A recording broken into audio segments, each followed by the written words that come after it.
بسم الله الحمد لله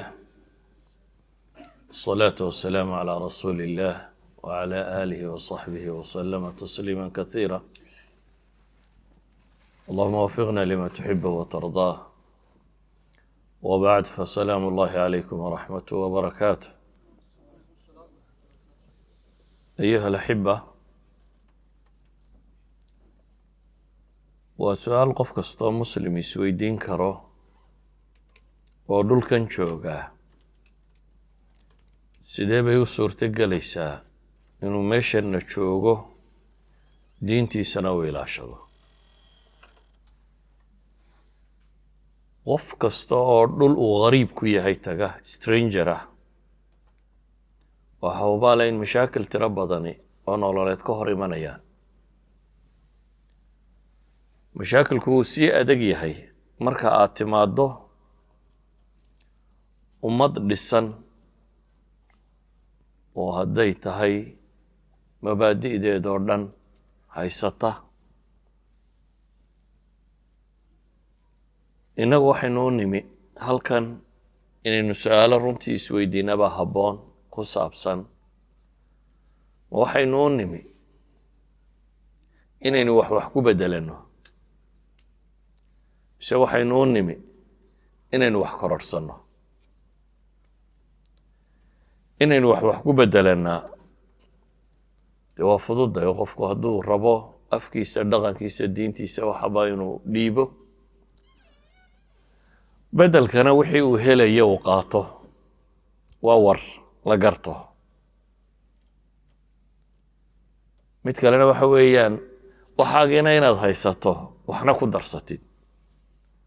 adigoo waxaagii haysta inaad wax kororhsatid bulshooyinka iyo qofka fardiga iyo mujtamaca haddii qofku waxa uu aaminsan yahay iyo culture-ku wato iyo dhaqanka iyo afka iyo ka bulshadu iswaafaqsan yahay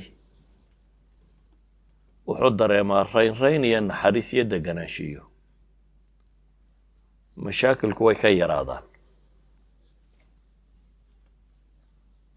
ولذلك buu nabigu calayhi الsalaaةu wasalaam wuxuu ku tilmaamayaa man asbaxa minkum aamina fii sirbi mucaafan fii jasadi cindahu quutu yowmi fakaأnamaa xiizat lahu اdunya bixadaafiiriha qofkii ka soo dhex toosa ama kuwaa bariista fii sirbi ay fii mujtamaci fii ahli fii qowmi dadkiisa qofkii kuwaa bariista isagoo nabad qaba caafimaad qaba waxuu cuno haystaa kaa adduunkao dhan baa ku soo ururay yacni qofkani wuxuu helay alamni nafsi walamni alcaqadi walamni asixi walamni alghadaa'i yacni wuxuu u baahnaa ee noloshu ay u baahnayd buu hayaa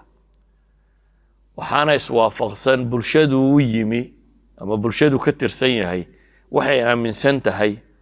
iyo wuxuu aaminsan yahay baa iswaafaqsan haddii qofku uu yimaado meel aanu dhaqanka afka culture-ka diinta la wadaagin waxaa adkaata siduu isu adjust gareeyo waxaa adkaata wixiisiina siduu u haysto waxna u kororhsado waxaa fududaata inuu milmo dawabaan uu ku dhaco ou dadka ka mid noqda fudud marka ay dhacdo markaa in bulshadu waxay rumaysan tahay iyo waxa dhaqan u ah iyo nidaamkeedu iyo adigu wixii aad rumaysnayd ama diin u haysatay ama dhaqanku u ahaa iska hor yimaadaan waa markaa markuu qofku dareemo algurba waa markuu strangenimada dareemo inuu stranger yahay waa markuu dareemo challenge inuu ka soo horjeedo waayo bulsho kastoo meel ku dhaqan waxa la yaqaanaa waxay ilaalisaa identity ay bulshadu leedahay waxaana ku ilaalisaa can طariiqi اlcilmi waاliclaami wاlqanuun wasaaradda waxbarashadu waxay ilaalisaa bulshadan inay isku darto oo ay siiso identitygii bulshadu lahaa qofkan kusoo biiray inay siiso iclaamkuna waa sidoo kale mediyu waxa uu sheegaya iyo wuxuu ka warramayo iyo waa dhaqan iyo culture iyo hidde iyo af ay dadkani leeyihiin iyo taariikhdoodii. intaa waxaa dheer haddii ay intaasi ku anfici weydo systemkaad ku qasbantay, nidaamka guud, alqaanuun, system baa ku qasbaya inaad systemka raacdo. su-aasha isweydiinta le markaa waxay tahay meesha kaa gadisan sidee baad diin ugu dhexaysan kartaa? marka aad meel kula nooca joogtid, majhuudka ama effortka iyo costkay kugu qaadanaysa inaad waxaaga haysataa waa wax fudud, waayo bulshadaad la nooshoo dhan baa dhan u wada socotaa. saa daraaddeed afkaa lumi maayo, dhaqankaa lumi maayo, diinkaa lumi maayo. waxoogaa un adigu is-ilaaliso midhmidhka qaldan wixiisa inaad ka tagto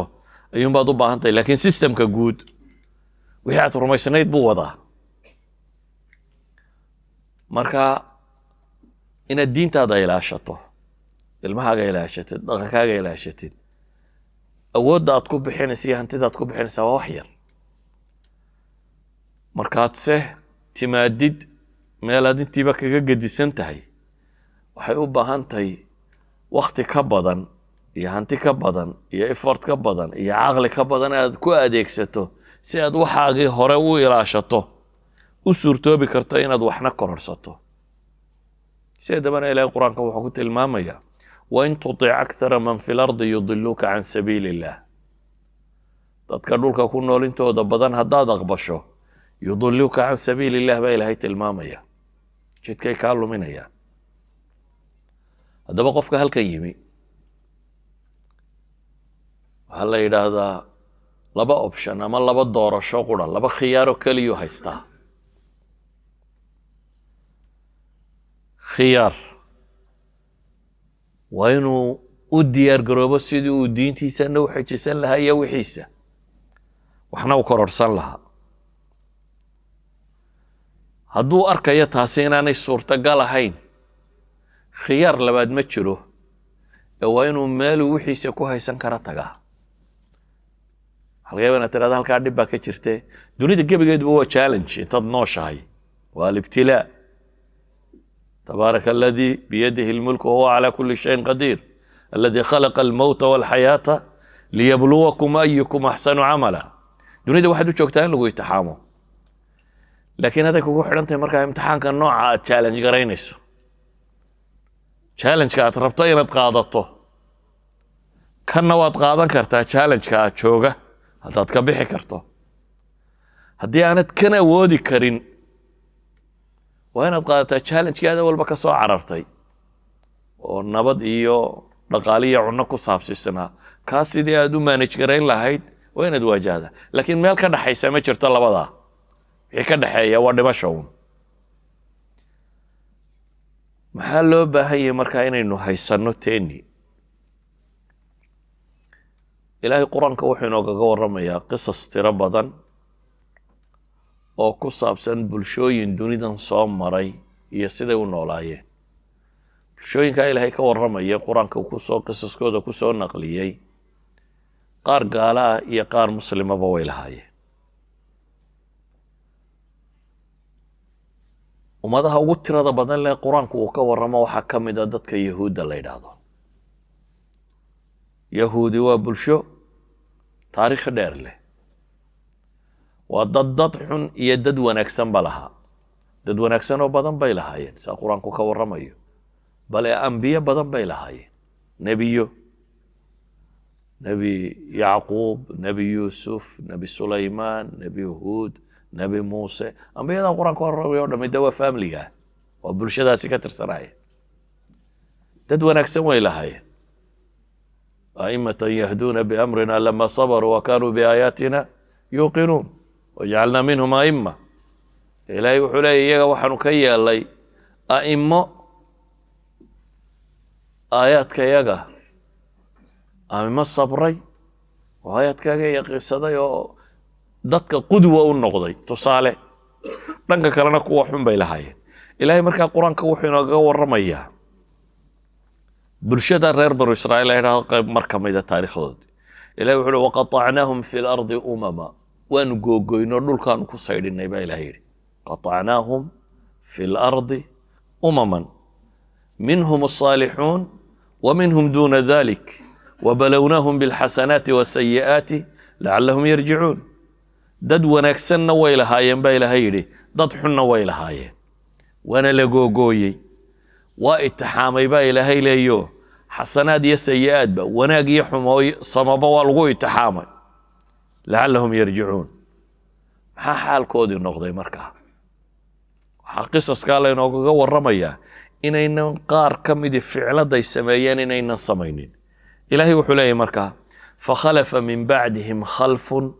warithuu lkitaab kuwaa waxaa gadaal maray koox kitaabka dhaxashay baa ilaahay yidhi warithuu alkitaaba kitaabka way dhaxleen ya'khuduuna carada hada aladna waxay qaadanayaan baa ilaahay yidhi subxaanahu wa tacaala noloshan gaaban wixii ka soo gaadha waa iska qaadanayaan xalal iyo xaaraan iyagoo aan u eegin oo wayaquuluuna waxay odhanayaan sayukfaru lana waa naloo dembi dhaafi doonaa wain yaatihim caradun mithluh mar labaad haddii kiyoo kale ku soo baxana ya'khuduuh baa ilahay yidhi waa qaadanayaan ilahay qoladan wuxuu ku tilmaamaya dhowr sifo kow kitaabka way dhaxleen bini aadamku wuxuu dhididkiisa iyo xooggiisa ku baxsado iyo wuxuu dhaxla ku helaa agtiisa way ku kala fudud yihiin bini aadamku haddii uu maalan ilmaha yar haddii xoolo looga dhinto inta badan waxaa dhacda inay maxay ku cayaaraan waayo umay dhididin iyagu laakiin qofku xoolaha uu shaqaystay ku dhidida ee xoog iyo naftiisa ku bixiyo wuu la jeclaabayo way adagtahay inay ka baxdo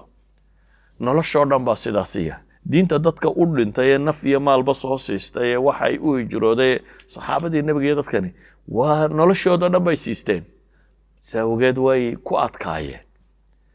laakiin dadka dhaxalka u helay sideenoo kale meelun baynu iskaga dhalanay dad muslimiini joogaan islaamkun baynu aabbayaasha iyo awowyadeen allahu naxariistee ka dhaxallay wax kasta oo inagu joogay ma jirin adnaa majhuud maynan gelinin qoladan waxaa lagu tilmaamay iyaguna inay kitaabka dhaxleen dhaxal bay ku heleen warithul kitaab laakiin dhaqankoodii maxaa ilaahay ku tilmaamay ilaahay wuxuu yidhi waxay doonaan inta iska sameeyaanba waxay leeyihin ilaahay waa ghafuur raxiim sayufaru lana waa noo dambi dhaafi doonaa bini aadamku waa dhacdaa inuu gafo ilaahayna waa ghafuur raxiim hadduu ka soo noqdo toobad keeno jidka saxa qaada ilaahay dambigiisa ugu dhaafaa laakiin qoladani caadadoodu waa maxay waa iska dhumbanayaan marka la dhaha war waa sideena insha allah ilaahay baa noo dambi dhaafa bay leeyihiin ilaahay baa noo dambi dhaafi ma berrita hadday tiitimaadana waa la wadayaa that means dembiga waa la wadayaa rajada iyo amalka ah ilaahay baa dembiga dhaafi doonana waa la hayaabaa ilaahay leeyihi qoladan ilaahay wuxuu ku yidhi alam yu'khad calayhim miithaaqu lkitaabi an laa yaquluu cala allahi ila alxaq wadarasuu ma fiih waddaaru alaakhiratu khayru liladiina yattaquuna afalaa tacqiluun war kuwan miyaan ilaahay ballan ka qaadin baa alla leeyahy subxaana wa tacaala inaanay ilaahay been ka sheegin oo kitaabkan inay daraaseeyaan iyo waxa ku jira war daarta aakhira u faa'iido badan baa ilaahay leeyahy u khayr badan dadkii ilaahay ka cabsoonaya war miyaanay caqli lahayn baa ilaahay yidhi afalaa tacqiluun miyaan garashadu shaqaynayn baa ilaahay leeyahy subxaana wa tacaala idan gruub kuwaasaa lagu tilmaamay inay noqdeen qaar kalena waxaa la tilmaamaya والذين يمسكون بالكتاب وأقاموا الصلاة إنا لا نضيع أجر المصلحين كوا كتابك قبصة با إلهي لي مسك وبالتضعيف يبا الاستعمال الوضع عربيد يعني هو واحد قبقبان يسواد حجين يسو مسك هو قبطي لكن مسك والذين يمسكون بالكتاب إلهي كوا كتابك قبصانية حجينية وأقاموا الصلاة صلاة أوغية إنا لا نضيع أجر المصلحين بإلهي مالو من النبا إلهي لي كوا السماها السبينية أجر كو ظلم مايو إذن قصة إلهي وحين أبو الشاقر هربر إسرائيل لقوقويي سيدا إنو كلا فردني لو كلا فرديي إن إداد صالح إداد حنبا لهايين وهلا شاقر امتحان هذا وصومري بلوناهم بالحسنات والسيئات لعلهم يرجعون laakiin waxaa la tilmaamay gruubkaasi gruub inuu ka dambeeyey iyagu intay wax walba iska dhumbadaan diintoodii aan xejisanin ee amalka ah in loo dambi dhaafi doono un iska haystaa waxay doonaanna sameeyaan iyo koox kaloo ah kuwo kitaabkoodii intay qabsadeen xejistay oo salaadoodii oogay oo ilaahay leeyahay kuwa wanaagsanna ajarkooda lumin mayno idan waa labada wado qofka qariibka ah mid unba ku biiraya bulsho kaa badan markaad adigoo yar la joogto labadaa wado mid unbaad qaadaysaa su-aashu waxa weeyaan haddaba waa maxay wasaa'ilka inugu xejin kara diinteenna sidaynu u xejin karnaa waxaynu u baahannahay inaynu in yar dib ugu noqonno tajribadii saxaabadii nebiga calayhi salaatu wasalaam iyo nebiyullaahi moxamed wadcigaynu ku loon lahay mid ka adag bay ku noolaayeen mid ka adag nebi maxamed isagoo keligiiya la soo diray calayhi salaatu wasalaam qof iyo laba iyo saddex baa rumeeyey dhul gaaleedna way deganaayeen meeshay deganaayeen markii waa dhul gaaleed madiinina waa dhul gaaleed marka gaalaa degan culture kalaa yaalla luqadooda isku mid bay ahayd laakiin caqiide iyo dhaqan ka gadisan kii jaahiliga bay haysteen sidee bay u dhacday inay saxaabada iyo nebigu calayhi salaatu wasalaam ka hor tagaan oo ay diintoodii u xejistaan waxaan rabaa inaan in yar tilmaamno 4 suuradood ee qur-aanka ugu soo hordegay qur-aanka culamadu waxay isku waafaqsayeen 4 suuradood baa ugu soo hordegay ayay inta badan tilmaamaan waliba 4 suuradood oo wada dhan maaha mid walba qaybteeda hore waa suurat alcalaq اقرأ باسم ربك الذي خلق خلق الإنسان من علق اقرأ وربك الأكرم الذي علم بالقلم علم الإنسان ما لم يعلم سورة داس قيب طاهر وحكالو ينسو دكتي يا أيها المدثر قم فأنذر وربك فكبر وثيابك فطهر والرجس فاهجر ولا تمنن تستكثر ولربك فاصبر آيات كاسي هرير وحكالو سو دكتي يا أيها المزمل قم الليل إلا قليلا نصفه أو انقص منه قليلا أو زد عليه ورتل القرآن ترتيلا إنا سنلقي عليك قولا ثقيلا إن ناشئة الليل هي أشد وطئا وأقوم قيلا إلى آيات كسيحية وحكالو سودقي نون والقلم وما يسطرون ما أنت بنعمة ربك بمجنون يا آياتك waxay culammadu yidhaahdaan waxyigii koowaadee nebi maxamed ku soo degay calayhi salaatu wasalaam wuxuu ahaa godka markuu ku jiray laakiin maadaama uu nolol adag waajihi doono waxay yidhahdaan qaabka wax la ysugu bara tacliimka si qabow baa qofka wax loo baraa laakiin nebi maxamed markii lagu bilaabayey qaab adag baa loogu bilaabay malikul jibriil baa intuu qabtoo gelgelay ayuu iqra ku yidhi waxay culammadu yidhahdaan waxaa la taabsiinayey qimatu lintibaahi wasaxwa waxaa soo socdaa wax fudud inaanu ahayna inuu xoog u soo jeesto dabeetana qur-aankan baa ku soo degay qur-aankani muxuu ka warramayaa waxay yidhahdaan aayaadkani waxay sheegayaan haddii lagu dhaqmo waa waxa sababi kara inay cidi mabaadi'deeda haysato ku dheganaato diinta inaad xejisato aayaadkani dhowr shay bay ka warramayaan midi waxa weeyaan kow waxay ka warramayaan qadiyat alcilm iyadoo laga yaabo carab inay jahli ku sugnayd aqoon inaan waxba ka jirin oo ay noloshoodu cayn ka ahayd cilmiguna inaanu qiimo badan agtooda ku lahayn laakiin wixii qur-aanka ugu soo hordegay masalada qalamka masalada kitaabada iyo akhriska iyo cilmiga iyo ku saabsan buu ahaa 2 suuradood markaa nuun walqalami wamaa yasturuun waxaa lagaga warramayaa qalinka iyo waxa la qoro اقرأ باسم ربك الذي خلق خلق الإنسان من علق اقرأ وربك الأكرم الذي علم بالقلم علم الإنسان ما لم يعلم قضية العلم والقلم والسطور بالغ والرمى هاي علماء يدادن كو الجاهل وحبيس كما دفاعي كره دي الرباط دين تنين نحيش سنو وإننا برنا قضية العلم في نادم كوحة كوادة وسكود دافعة ومسألة العلم وحاند علمي ولا هين مدفاعي كرتيد وحاند قرنين مدفاعي كرتيد وحاند قرنين شبهات كاكو بدنية ولو شك قلينية وحاند قرنين أسئلة دتك كما جوابي كرتيد وحاند قرنين ما قرن كرتيد محاضو هيسطاه إذا أولى شيء أما شيء قوه الرأي نوبا هنا هدي إنه ربنا إنه ديننا هيسنا وين نقرنا وين نبرنا وين نقانو يالنا عقيدة دي وحي شيء يسو وين نقرنا ريسن كديه كومن سنس كديه وحكدم بيا وين نقرنا وين عقلي نوح وقاضا كرا نقطة وين سفي عنه فهمنا كسوامد كلبات آيات كان يكورميا وحويان waxay yidhahdaan khayru difaac khayru wasiila lidifaac huwa alhujuum bay yidhahdaan wasiilada ugu fiican ee difaac loo gala waa inaad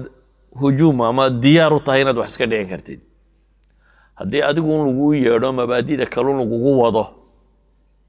waad lumaysaa laakiin ilaahay muxuu nabi maxamed ku yidhi yaa ayuha almudathiru qum faandir kan isdadayow baa la yidhi kac oo dig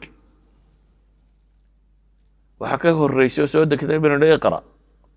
iyo riyooyinkii nabiga calayhi salaatu wasalaam 6 bilood ku soconayay haddana waxaa lagu bilaabay inuu kaco oo digo idan inay dacwo samaynaa inaynu dadka kale diinta ugu yeedhnaa waa waxa keensanaya teena inaynu xijin karno waxaa lagu yidhi markaa qum faandir warabbaka fakabir rabbigaana weynee wathiyaabaka fatahir maryahaaga iyo qulubtaada iyo kor iyo hoosba isdaahir yeel والرجس فهجر حمها كجور كهجرود ولا تمنن تستكثر إخلاص لك عليه واحد بحين يسها من نشيغا وحلو يري مركا ولربك فاصبر وضضا إن أتقادانا مشاكل هي تشالنج عصب ويان يدنا الصبر بالليل كوحلنا قضيتك وقضية العلم هذين رمين دين تن كسرنا نوحشنو وين نبرنا قرنا سفي على فهمنا ويا ليويل يربع كذا اللي بعدنا وامحي وين نيضا وشقينا دتك قارسينا إنه ناس قارسينا وهنا نسكت طهرنا كوريو هاسبا حماها نكهجرونو كجورو وحاسنا وين ينقى هذا إلهي درتي يا خلاص challenge كاين هور إيمان دوننا وين نوصبرنا كاسا لفرق بنادم كو هدو شيء علص قاضه وداله هدو challenge كو أتكاضه ويسديبه لكن قفك مسلم قال له مرة بينه يسديبه محو سمينيا وحرير كاد إلهي إلا يدي أتكيبه لقولي ضاد الربطه إن إلهي كالمدي سيا قرقار كي سنهاشو هذا اللي بكو قبصته ما حد كيف فكرته فك بنادم مرة يدبو قبصته مثلا economical problem ما كو قبصته نقالة رب نقالة مركيبه واحد فكر يساورتلو حقاد ولا كعده waxaa kugu soo xaadiraya cidii qaraaba iyo taliya asxaaba ahaydeen ee waxaysataad sleeday waxbay ka tari karaysaa markaaba madaxaaga ku soo xaadiraya marka waxaad markiiba tijaabinaysaa bal intaas culayska inay ka qaado inaad connection la sameeyo xidhiidh inaad ku wala sameeyso ilaahay wuxuu leeyahay haddii diintan culays aad dareentaan aniga xidhiidh la sameeyo saadaradeed ma nabi maxamed waxa lagu yiri saxaabada ya ayuhal muzammilu qum al-layla illa qalila نصفه أو انقص منه قليلا أو زد عليه ورتل القرآن ترتيلا هبينكي كعبة ليلي نسكي أما انتي سبضان أما إن ير نسك خيره هبينكي كع إلهي حديد كاد لا يدي حوش وايو إنا سنلقي عليك قولا ثقيلا با إلهي ورعلس بان كودي با يا با إلهي دين كان ندحنبارتا وعليس با إلهي لي هذا عليس كاسي سوء فضودادو إلهي كالميسو إلهي عبادتيس إيا كحدنانتيس إيا بريديس كالميسو با إلهي لي إن ناشئة الليل هي أشد وطن وأقوى مقيلة maalin oo dhan waina laka fi nahaari sabxan طawiila tasbiixso oo dikrigaaga badi watabatal ilayhi tabtiila waka suuradoo dhami markaa waxay tilmaamaysaa qaybtan aynu tilmaamaynaa haddaad aqoon diintiina u yeelataan oo ku qanacdaan isla markaana aad dacwa samaysaan oo dadka ugu yeedhaan idinkuna ay isdaahirisaan sabir baa laydinka baahan yahay haddii challenge-ku xoogoobo mar kasta ilaahay ku xidhnow baa la yidhi biyadihi malakuutu kulli shay isaga gacantiisa wax waliba ku jiraan allaha wax waliba gacantiisa ku jiraan ku xidhan baa la yidhi waxaan leenahay marka afarta suuradooda hore intaasay ka warramayaan saxaabadii si fiican afartan u fahmay ilaahay muxuu ku sifeeyey min almu'miniina rijaalun sadaquu maa caahadu allaha calayhi faminhum man qadaa naxbah ومنهم من ينتظر وما بدلوا تبديلا مؤمنين توحى كميدا با إلهي الرق كرن شاقي وحي إلهي بلان لقالين قارنا وكل دينتين يقول دين تودي هايستي دينتين قارنا وسوغيان وح بدله